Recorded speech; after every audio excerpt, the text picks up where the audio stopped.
Good evening.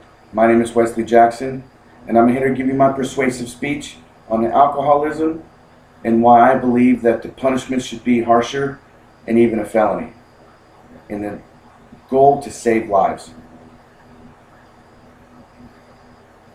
Across the world, alcohol results in 4% of deaths, and that's across the entire world. That's more than violent crime and AIDS. Alcohol kills over 30,000 people a year, or alcohol is attributed to the deaths of 30,000 people a year. I believe this is because there's an accepted understanding that in order to be cool or to be fun, you must consume alcohol, and it has to be a part of your everyday life. In the military and in fraternities, and when you're younger, you start to build kind of an idea that it's okay, everyone does it. And if you don't, well, then you're weird or you're odd.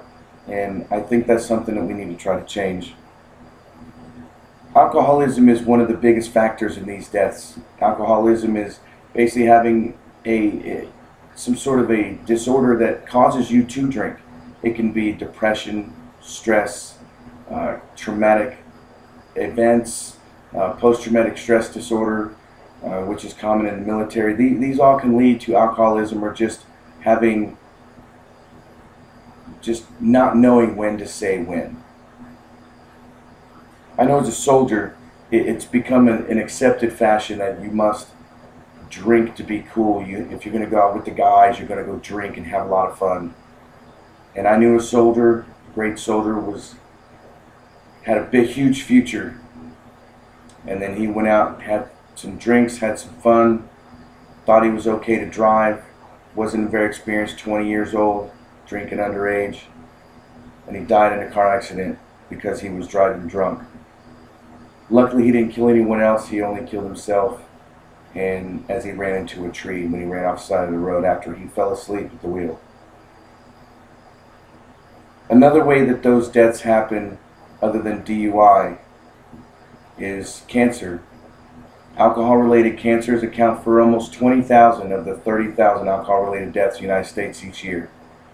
And as cancers are due to abuse and drinking too much, as your body just cannot absorb and deal with the type of toxins you're putting into your body.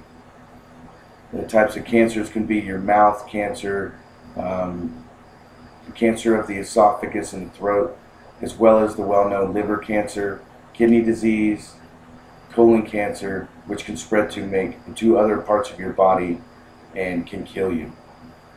20,000 people every year died because of just drinking, not even driving.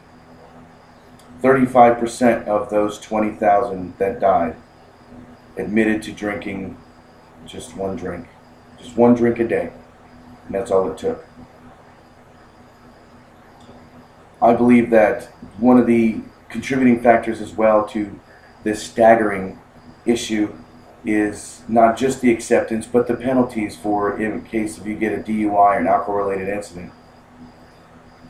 In the state of Texas, where I live, your first offense of a DUI will result in around about 3-4 days in jail and a fine of $2,000, and the possibility of having your license suspended for up to 180 days. And to me, this seems like the fact that you could have killed somebody, it's just not enough. Even the second offense. Your second offense is still only 30 days in jail, $4,000 fine, and you lose your license for a year. But in a year, you're back on the road. What did you really learn other than you need to not get caught? Third offense, 2 years in jail, $10,000. Lose your license for 2 years, but you're still able to get back behind the wheel. To me, that's just not enough. I think that it should be considered in the same categories as attempted murder. Attempted murder for one is considered a felony, where a DUI is not a felony. But attempted murder carries 5 to 99 years, life in 5 to 99 years in prison. And I think if you're going out there drinking and driving, you attempted to kill someone, because eventually you will. Even if you get mugged in the state of New York, you can be prosecuted and put into jail for about 2 years. I think that the answer is to try and make it a felony, at least if you are in a car and an incident where somebody could have been killed. I think it should be considered along the same lines as attempted murder. I think these harsh punishments will help save lives, because you shouldn't get charged with attempted murder once you've murdered them. That kind of goes against the whole concept. Make these consequences tougher, more strict, make them think more before they act, and I think that it can help save lives. But I also believe that we should try and make it go through our local governments, make it a mandate to change some of the drinking and driving and alcohol abuse laws in the United States. Even if we have to call into Congress by signing a petition, which is what I'm hoping you will join me in doing. It's already been shown that some of these can work. The alcohol tax was raised in 2010, and when that alcohol tax was raised, making drinking more expensive and less accessible, the death toll of alcohol-related incidents dropped 10% in that 1 year alone. So it does work, and there is ways to fix it. How would this affect you? I mean, a lot of you think, I drink, what's wrong with it? Absolutely nothing. Regular, casual drinkers who drink responsibly won't have any effect on their lives. It's the ones that need help and need to know when to stop. Think about in your life people you know. Whose life could you have saved? Or whose life could have been saved if this law were already enacted before? So I ask you, spread the idea. Start a petition.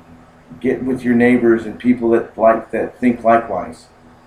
And let's help. Let's make a change. Let's save lives. And if not, I very much appreciate you listening to this, and I hope that you learned something. Thank you, and good night.